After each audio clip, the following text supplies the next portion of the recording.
A reading from the book of Isaiah, chapter 60. Arise, shine, for your light has come, and the glory of the Lord has risen upon you. For darkness shall cover the earth, and thick darkness the peoples, but the Lord will arise upon you, and his glory will appear over you.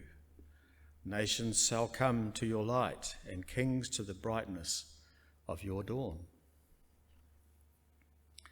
Lift up your eyes and look around.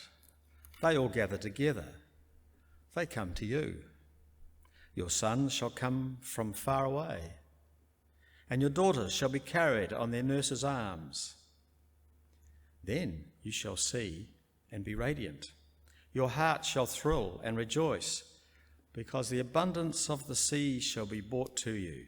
The wealth of the nations shall come to you. The sun shall no longer be your light by day, nor the brightness shall the moon give light to you by night.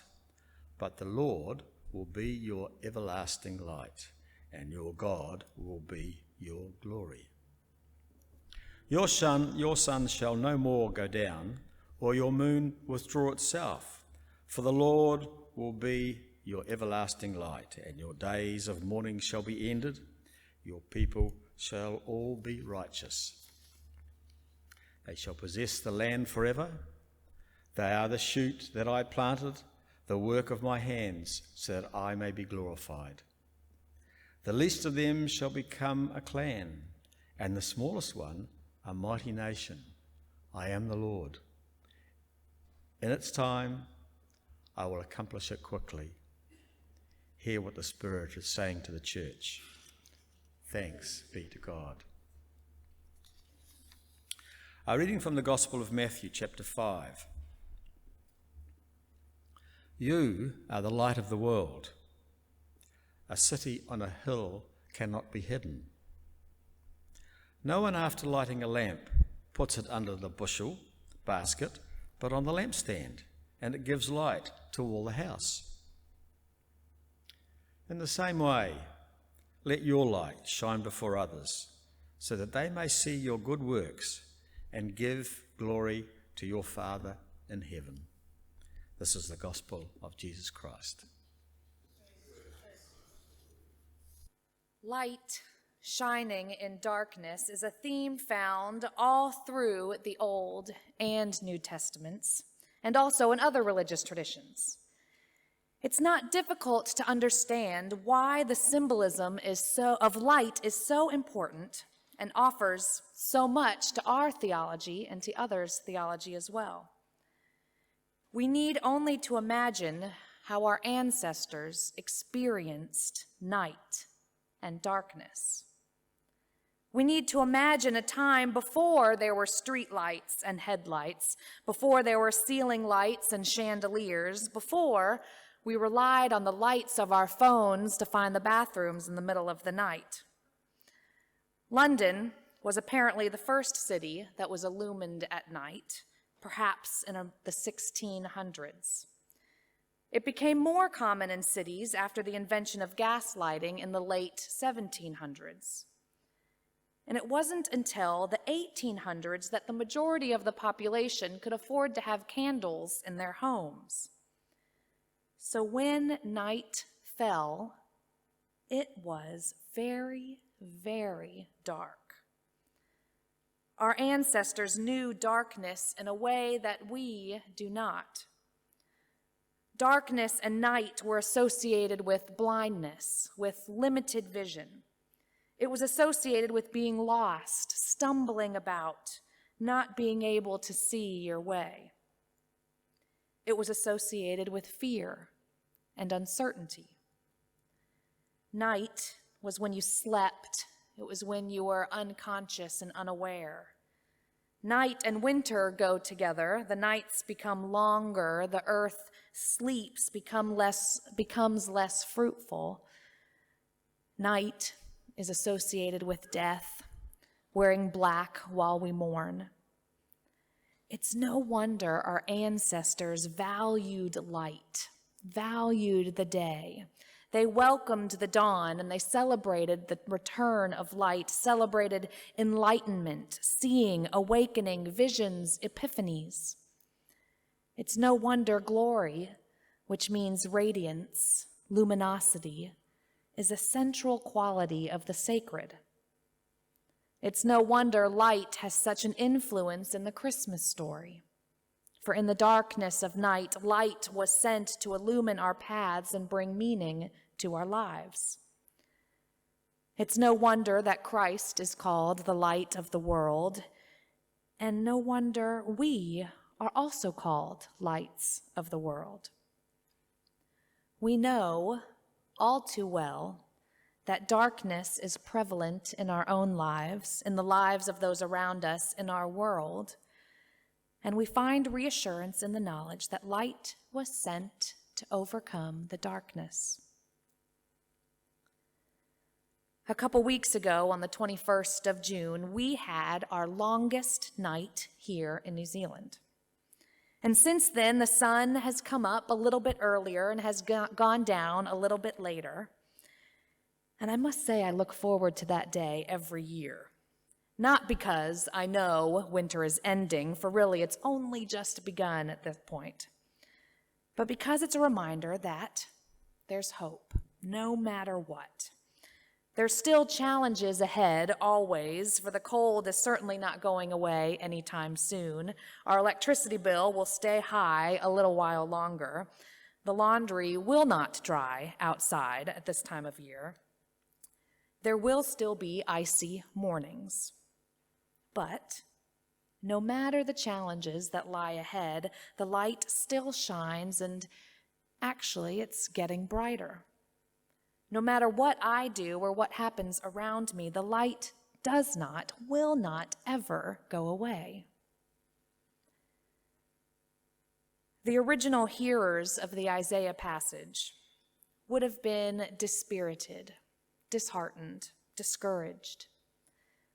The problems of returning from the Babylonian exile had worn them down. They felt insignificant against the powers that be. They weren't getting along with each other.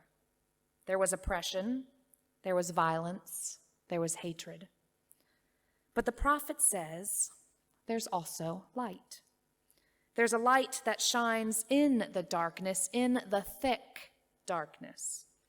You don't need to rely on the things of this world because there is an everlasting light. There is a new way, a completely opposite way. There is hope, even as you sit underneath this thick darkness. There is still light shining. Lift up your eyes, the scripture says. Look up, arise. Despair isn't the only thing there is. There is also light. You are light. We are light. Even when it feels otherwise, the light still shines, and no amount of darkness can defeat it. At our church in the States, during the Advent season, the darkest time of year, we would have a blue Christmas service. Other churches might call it a longest night service. In the Northern Hemisphere, the longest night happens around mid-December. Here, of course, it's around now. And these services were a purposeful time set aside to remember that some of us are hurting, are mourning, are remembering, even when it's supposed to be the happiest time of year. It was time set aside to remember those who had died that past year. This, of course, is an important element of Matariki, the Maori New Year, which we are celebrating now. Remembering. Matariki, as a marker of transition from past to future, is a natural time for people to mourn and honor loved ones that have died. And when we gathered at those longest night or blue Christmas services, we created space to acknowledge that there are times we are in deep mourning, in deep despair, unable to carry a light of our own. and that there are times we feel as if we are surrounded by complete darkness. And during the service, we would take a moment, and each one present would light a candle in memory of someone who was no longer with us or in honor of someone who was struggling physically, mentally, or emotionally. We would take the light from the Christ candle and then light one of the tea lights or other small candles that covered the altar. We would sit back and we would watch our flames dance alongside each other's. Together, we'd watch how the collective light got brighter with each candle that was lit. We were together in our memories, sharing our sorrows, sharing our grievances, and our flames shined brighter. When our world seems dark, we gather strength from the lights of one another. Our light still shines through the grace of God and in the company of one another. We are reminded that even amid our grief and our sorrow, there is hope. That even though we feel as if the darkness is becoming too overwhelming, the light still shines. And that's one of the gifts of church, isn't it? Being in community, being alongside others who can hold the light for us when we are unable to hold it for ourselves. And then being able to shine our light when someone we love isn't feeling very bright. We carry the light for one another. As a chaplain at the university, I was called a couple months ago to come be with a student at one of the colleges. This was an international student who had just found out that her mother had died unexpectedly and very traumatically back home. She had received the news the night before, but she hadn't told anyone. When she went to breakfast the next morning, she broke down, and they took her to another room to provide her the support and care she needed at that time. And she and I spent the greater part of the day together. We had morning tea and we had lunch together, and she told me that she was a first-year health science student. She didn't really want to be here, but she came to study hard, to become a doctor, to get a job, and to eventually move her parents to New Zealand for them to live with her. She didn't want to waste time making friends or joining clubs or even getting to know her fellow residents in the college. She came for one purpose. And now she was having the worst moment of her life, and she had no community. She ended up withdrawing from uni and returning home. She hopes to return next year. She sent an email to the head of college and a few weeks later, and he forwarded it to me. And the student said in the email, "It was the worst news I ever had to face, and you and the college really made the experience so much more bearable. At first, I was a bit reluctant on telling others, but I'm so glad I was found and taken into care." Later in the email, she talked about how students on her hall left her chocolates and little notes. People she never spoke to were reaching out, reminding her that she was not alone.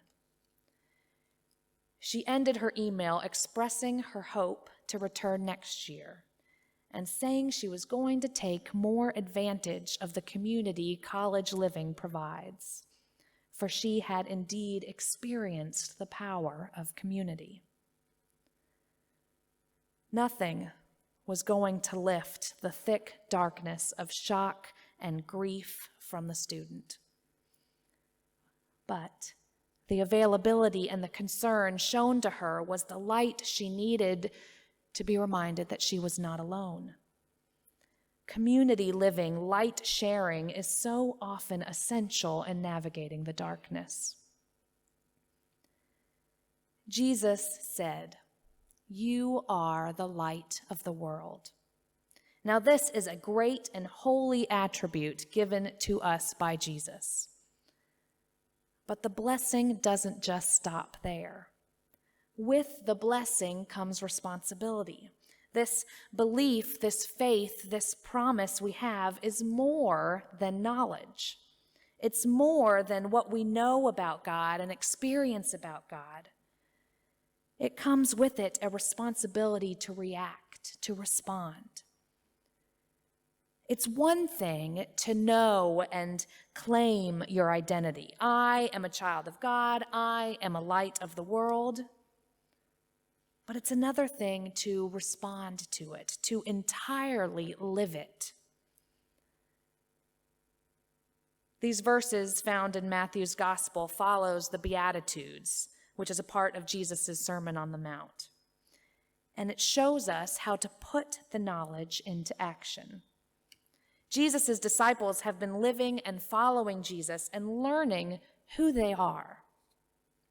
Now, they needed to know what difference that can make, what difference their identity can make to the world. Knowledge without action and identity without response impedes the implementation, the growth of the kingdom. God has gifted us the kingdom to care for it, to grow it. It's not enough to have knowledge about God. As disciples, we are told to be the activity of God. We need to put our lights on a stand so that it gives off light for everyone around us. We need to shine our lights because the darkness is thick in the world. Now, as mentioned earlier, today in America, it's Independence Day. The 4th of July, when we celebrate with fireworks, with food, with family and friends. Macy's is a huge department store, kind of like a Farmer's. And recently they released a television ad, this week actually, in honor of the holiday weekend. Black and white images of people looking up. Some old people, some young people, some people with masks on, some carrying protest signs demanding equality. And as these images are flashing on the screen, these words are being spoken. Look up, because looking up is an act of hope, of possibility. A moment to reflect on how far we've come, a belief that the changes we make today create better tomorrows for us all. This 4th of July, we look up to a brighter future for everyone, everywhere. Now, it's almost as if the writers of this commercial knew it was also Matariki in New Zealand. Or maybe the writers were familiar with the Isaiah 60 passage. Or maybe the writers knew the realness of the darkness that invades our lives and the desperate, real desire for hope. 2020 was hard. 2021 is hard. And I'm pretty sure 2022 will also be challenging for our world. The cloud of COVID is thick and heavy. The darkness of climate change doesn't seem to be lifting anytime soon. The cloud of poverty and war hovers over many. There is darkness, and it is thick, and it is heavy. And I don't know about you, but sometimes my light feels defeated. I miss my overseas family. I feel inadequate at my job, at uni, inadequate as a parent. I wonder what sort of earth there will be for my kids to raise their kids. I'm not sure what I would do without other people in my life shining their lights when my flame is dwindling. There is room for despair and hope. There is room for defeat and victory. There is room for mourning and celebrating. Matariki reminds us there is space for looking back and looking forward, remembering and hoping. The stars shine even on a cloudy night, even when our eyes can't see it. May we carry our lights into the darkness. May we be willing to sit alongside others in the darkness that surrounds them. We won't always be able to pull one another out of the darkness. Mental illness is very real. COVID is very real. Grief is very real. We can't always remove the darkness. Sometimes we can, and we should, when we see an injustice that we can change.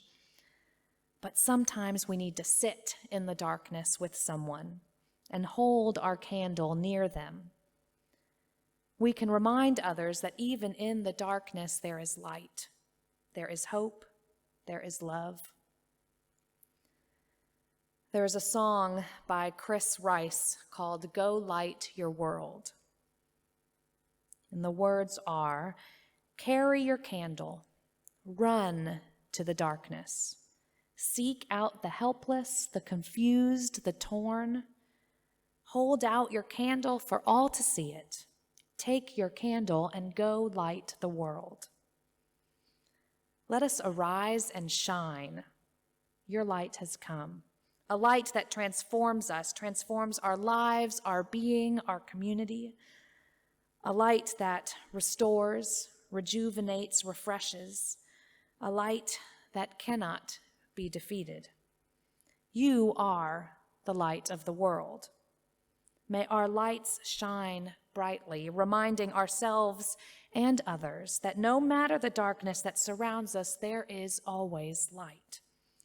May we carry our light. May we run toward the darkness, and may we light our world."